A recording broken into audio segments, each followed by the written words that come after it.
ఈరోజు ఉదయం 2:30-3 గంటలకి మా అత్తగారు ఇక లేరు అన్న వార్త వచ్చిన తర్వాత అరవింద్ గారేమో బెంగళూరు వెళ్ళారు. నేను ఒక్కడిని ముందు వెళ్ళినవాడిని. నేను అక్కడికి వెళ్ళిన తర్వాత ఆవిడ డిడ్ నో మోర్. ఆ సమయంలో గోపి గారు మనం అనుకున్న ఈ ఆర్గాన్ డొనేషన్ గురించి నాకు గుర్తుకొచ్చింది. నా సెల్ ఫోన్ గుర్తుకొచ్చిన తర్వాత అంత మిడ్ నైట్ అంటే 2:00, 2:30 ఆ ప్రాంతంలో బ్లడ్ బ్యాంక్ ఫోన్ చేసి స్వామినాయుడిని నిద్రలేపి మా బ్యాంక్ వచ్చేస్తున్నాను. ఎల్వి ప్రసాద్ హాస్పిటల్ ఎవరైనా టెక్నీషియన్స్ ఉంటారా? నేను ఆవిడ కానీ ఐ డొనేషన్కి నేను మిగతా ప్రిపేర్ చేస్తాను అంటే, సార్ ఈజీ చేయొచ్చు సార్, వాళ్ళు రెడీగా ఉంటారు, స్టాండ్ బై 24/7 అంటే వాళ్ళకి తీసుకురా ముందని చెప్పేసి అరవింద్కి ఫోన్ చేసిన. అరవింద్కి తెలిసి ఎయిర్పోర్ట్కి బయలుదేరాడు. అరవింద్ ఇలా ఇవ్వాలనుకుంటున్నాను, నాకు అత్తమ్మగారికి మా అమ్మగారికి మధ్య ఒకసారి ఒక కాన్వర్జేషన్ జరిగినప్పుడు మీరు ఇస్తారా అని అడిగాను. అన్నప్పుడు బాబు కాలి బూడిదైపోయి వస్తాం కదా, అయిపోయే దానికి చచ్చిపోయి ఉంచుకుని ఏం చేస్తాం, అలాగే బాబు నీ ఇష్టం అన్నారు. ఎక్కడ ప్లెడ్జ్ ఫామ్స్ మీద సంతకాలు పెట్టలేదు కానీ ఆ మాట నాకు ప్లెడ్జ్ లాగా అనిపించింది.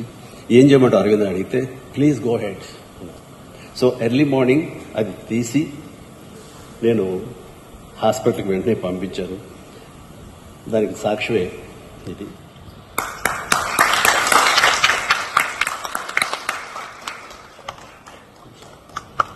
దేవుడు అనేవాడు ఎవరో ఎక్కడో లేదండి, మన మంచి మనసులో ఉంది, మన దాన గుణంలో ఉంది, ఎంతోమందిని మోటివేట్ చేసి మరి ఎంతోమందికి ప్రాణం పోయటంలో ఉంది. ఆ అవకాశం భగవంతుడు మనకి ఇచ్చాడు. భగవంతుడు స్వార్థపరుడు కాదు.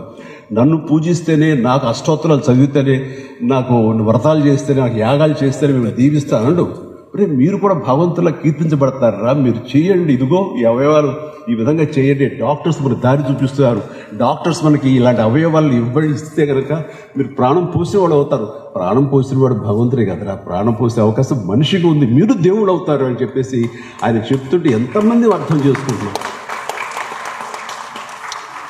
కాబట్టి ఇది స్ఫూర్తిగా తీసుకుని ప్రతి ఒక్కళ్ళు ఆలోచించండి. పూర్తి స్థాయిలో బ్లడ్ డోనర్స్గా చాలామంది, లక్షల మందిని, ఇందాక గోపిగా చెప్తున్నట్టుగా 25 lakhs ఆఫ్ యూనిట్స్ బ్లడ్ని కలెక్ట్ చేయగలిగాను. అండ్ ఎంతమంది లక్షల మందిని నేను ప్రాణం ఇవ్వగలిగాము అంటే కనుక మన అభిమానులకు ఆ క్రెడిట్ దక్కుతుంది, ఆ దాతలకి ఆ క్రెడిట్ దక్కుతుంది. వారిని చూసి ఎప్పుడు నేను గర్విస్తూ ఉంటాను. అలాగే ఇది కూడా ఒక ఊపు అందుకోవాలి, ఇది కూడా ఒక అవగాహన రావాలి. ఈ రోజున మనకి 2 లక్షల దాకా మనకి లివర్ ట్రాన్స్ప్లాంట్కి ఏదో రకంగా మనకు అవసరం ఉంటే బతుకుండి టిష్యూ మ్యాచ్ జరిగి ఆ ఇవ్వటానికి కోసంగా ముందుకు రాని పరిస్థితి. సరే ఆర్థికంగా వెసులుబాటు లేదంటే అది వేరే విషయం. ఆర్థికంగా అన్నీ ఉండి డోనార్స్ దొరకగా ఇవ్వలేని పరిస్థితిలో వాడు అలాగే ప్రాణాలు పోతున్నాయి. ఇందాక డాక్టర్ని అడిగితే 2 లక్షల మంది నెసెసిటీ ఉంటే అందులో దొరకక 1,00,000 మంది చనిపోతున్నారు. ఈ ఉండే వాళ్ళలో కొద్ది మందికే 100,000 సంఖ్యలో మాత్రమే జరుగుతుంది ట్రాన్స్ప్లాంటేషన్. ఆ జరిగిన వాళ్ళు సరైన అవగాహన లేక కొంతమంది కొన్నాళ్ళు ఉండి ఆ తర్వాత మళ్ళీ కావలసిన దాన్ని సప్రెసెంట్స్ ఉంటాయి కదండి, వాటిని వాడాలి, అవి రిజెక్ట్ అవ్వకుండా.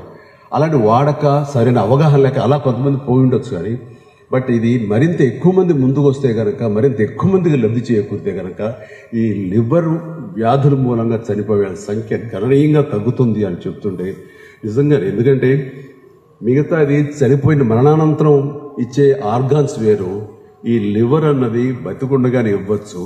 డోనార్ ఎవరైతే ఇస్తారో అతనికి 3 వారాల్లో తిరిగి ఆ పార్ట్ మళ్ళీ తయారైపోతుంది. లబ్ధి పొందిన రిసిపియంట్కి అయితే కనుక అతనికి 3-4 నెలలు అయింది, ఇఫ్ ఐమ్ కరెక్ట్ డాక్టర్, అతనికి మళ్ళీ తిరిగి లివర్ పూర్తిగా వస్తుంది. అట్లాగా నా మిత్రుడికి డబ్బు లేక చాలా సఫర్ అవుతుంటే ఇందాక చెప్పారు రవీంద్ర గారు, ఆయన దగ్గరికి ఫస్ట్ వెళ్ళాను. రైల్వేస్లో పనిచేస్తుంటాడు. వాడు చాలా పిచ్చిగా బిహేవ్ చేస్తున్నాడు. ఎన్నాళ్ళు బ్రతకడం తెలుస్తుంది, లివర్ సిరోసిస్ వచ్చేస్తుంది, టోటల్గా ఇదైపోయింది అంటే అతను నాన్ ఆల్కహాలిక్ లివర్ ప్రాబ్లం. అతను తాగుడు లేదు, కేవలం ఎందుకు వచ్చిందంటానికి వేరే కారణాలు ఏమి ఉంటుంటాయి.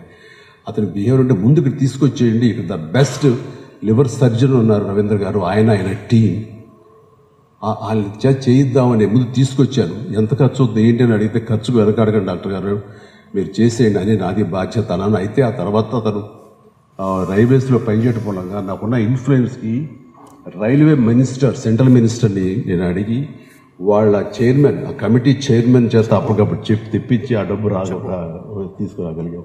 అలా ఎంతమందికి అవకాశం ఉంటుంది, ఎంతమంది సపోర్ట్ చేస్తారు. ఆ డబ్బు రాకపోయినా మరో రకంగా సపోర్ట్ చేసేవాడి, అది వేరే విషయం. ఇట్లాగా ఇన్ని రకాలు ఉన్నాయి. అట్లీస్ట్ ఈ డిమాండ్ అండ్ సప్లై మధ్య ఇంత గ్యాప్ ఉంది. ఆ గ్యాప్ని తగ్గించగలిగితే ఎంతోమంది ముందుకొచ్చి అది ఎంతో పుణ్యం చేసేవాడు అవుతాం. ఇది ప్రపంచంలో ఎన్నో అడ్వాన్స్గా ఉన్న దేశాలతో పాటు మనం ముందుకు వెళ్ళగలుగుతాం. అండ్ ఈ రోజున మనకి కిడ్నీస్ విషయంలో కూడా ల్యాక్స్లో అవసరం ఉంటే కనుక కేవలం 50,000 ఇంతే జరుగుతాయి. ఇక హార్ట్ అయితే కనుక అది లక్షల్లో ఉంటే కనుక ఇచ్చేవాడు కేవలం 90-100 ఇస్తే చాలా ఆశ్చర్యపోయింది డాక్టర్. అంతకంటే లేవంటారు డొనేట్ చేసేవాడు. అండ్ ఎంతమంది రోడ్ యాక్సిడెంట్స్లో పోతారు, అండ్ బ్రెయిన్ డెడ్ ఉన్న వాళ్ళు ఉంటారు. వాళ్ళ కుటుంబ సభ్యులకి కనుక అవగాహన ఉంటే, అదే పుణ్యం అనుకుంటే, అదే మహాయాగం అనుకుంటే, అదే స్వర్గం అనుకుంటే, అన్నీ అనుకుంటే డెఫినెట్లీ వాళ్ళు కనుక వాళ్ళని మోటివేట్ అయ్యి ఆ ఇవ్వగలిగితే అంతకంటే మహాపుణ్యం ఏమీ లేదు. అండ్ ఒకసారి చాలా భయాలు ఉంటాయి, మతపరంగా చాలామందికి భయాలు ఉంటాయి. ఆ తర్వాత కొన్ని మూఢనమ్మకాలు ఉంటాయి. అట్లాగా నాకు చూడండి, మీరు కార్నియా ట్రాన్స్ప్లాంట్ ఇవ్వాలని ముందన్నప్పుడు ఆ కళ్ళు ఇస్తే కనుక, నేత్రాలు ఇస్తే, నేత్రదానం చేస్తే వచ్చే జన్మలో గుడ్డోళ్ళుగా పుడతారనే భావన ఉండేది. అదన్నీ లేదు, అలా జరగదు అని చెప్పేందుకు నేను చేసిన ప్రయత్నం ఎంతో కొంత సఫలీకృతమయ్యాం. అట్లాగే ఒక సరదాగా చెప్పాల్సి వస్తే లైటర్ నోట్లో, నేను బ్లడ్ బ్యాంకు, ఈ ఐ బ్యాంక్ పెట్టినప్పుడు కొత్తలో ఇలాంటి చాలామంది విఐపీస్ సినిమా నుంచి చాలామంది వచ్చారు. అది బాగా చదువుకున్న పెద్ద వ్యక్తి. అండ్ అందరూ ప్లెడ్జ్ ఫామ్స్ సంతకం పెడుతున్నారు. ఒక వ్యక్తి మాత్రం నేను పెట్టను అంటూ తోసేస్తున్నాను. పెట్టండి సార్, పెడితే బాగుంటుంది, అందరికీ మోటివేట్ అవుతారు, ఇన్స్పిరేషన్గా ఉంది అంటే 2 కళ్ళు కన్ను ఇచ్చేసి కానీ ఒక కన్నుతో చూసుకున్నాను, నాకు ఏంటో పక్కన కనపడలేదు, భయంగా ఉందని. ఏంటి సార్ అంటున్నారు మీరు? బతికుండగా కాదు సార్, మనం మరణానంతరం తీసుకుంటారనేసరికి నాకు చాలా ఆశ్చర్యం వేస్తుంది. అంటే నేత్రదానం చేయండి, ఐ డొనేషన్ చేయండి అంటే బతికుండగా తీసుకుంటారంటే అంత ఎడ్యుకేటెడ్, అంత అడ్వాన్స్డ్ ఈ సినిమా ఫీల్డ్లో ఉన్న మాకు కూడా సరైన అవగాహన లేదు. అంటే లోపం ఎక్కడుందంటే వాళ్ళు ఎడ్యుకేట్ చేయటంలో ఉంది, వాళ్ళకి అవగాహన కల్పించటంలో ఉంది. కాబట్టి ఈ రోజున ఈ సభకి ఎందుకు నన్ను పిలిచారు అంటే, నాలాంటి వాడితో చెప్పిస్తే ఈ మాట 10 మందికి చేరుతుంది, 10 మంది మోటివేట్ అవుతారు, 10 మంది ఆలోచనలు పడతారు. అది ఖచ్చితంగా వాళ్ళని ఈ ఆర్గాన్ డొనేషన్ వైపు, అలాగే ఈ లివర్ ట్రాన్స్ప్లాంటేషన్ విషయంలోనూ వాళ్ళు ముందుకు వస్తారు అన్నారు. ఇది చాలా అవసరం ఉన్నటువంటి సిచ్యువేషన్ ఇది. కాబట్టి ఈ రోజున యువత కానివ్వండి, ప్రతి ఒక్కళ్ళు కూడా దీని మీద మీరు ఆలోచించగలిగితే, దీని మీద అవగాహన పెంచుకోగలిగితే, దీని మీద మనసు పెద్దది చేసుకోగలిగితే ఖచ్చితంగా ఈ యొక్క ఇదన్నాను ఇందాక, డిమాండ్ అండ్ సప్లై మధ్య ఇది గ్యాప్ తగ్గుతూ వస్తుంది. కాబట్టి మరి ఎంతోమందికి ప్రాణం పోసిన వాళ్ళం అవుతాం. కాబట్టి నా హంబుల్ రిక్వెస్ట్, ఈ విషయంలో ప్రతి ఒక్కళ్ళు కూడా ఆలోచించండి. ఒకళ్ళు ఒక 8 ప్రాణం పోసేలాగా మీరందరూ పునీతులు అవ్వాలి, మీరందరూ ఆ దిశగా ఆలోచించాలి.